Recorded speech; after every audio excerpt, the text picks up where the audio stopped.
மனுக்குலத்தை பாவத்திலிருந்து மீட்பதற்காக சிலுவையிலே ஏராளம் பாடுகள் பட்டு மரித்து உயிர்த்து என்றென்றுமாக நமக்காக நம்மோடு வாழ்கின்றார்.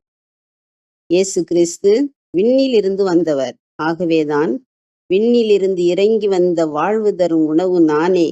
இந்த உணவை யாராவது உண்டால் அவர் என்றுமே வாழ்வார் என்கிறார் இயேசு. ஆகவே பிரியமானவர்களே, ஒவ்வொரு நாளும் தூய ஆவியில் நிரம்பி இறை வார்த்தையை வாசித்து தியானித்து வாழ்வாக்குங்கள். வாழ்வு தரும் உணவை பெற்றுக்கொள்வீர்கள். உங்கள் ஆன்மா அக்களித்து அகமகிழும். இறுதியில் நிலை வாழ்வை பெற்றுக்கொள்வீர்கள். பிரியமானவர்களே, பரலோகம் செல்ல விரும்பினால் வாழ்வு தரும் உணவாகிய இறை வார்த்தையை வயிறார உண்ணுங்கள். தூய ஆவியின் தண்ணீரை தாகம் தணிய பருகுங்கள்.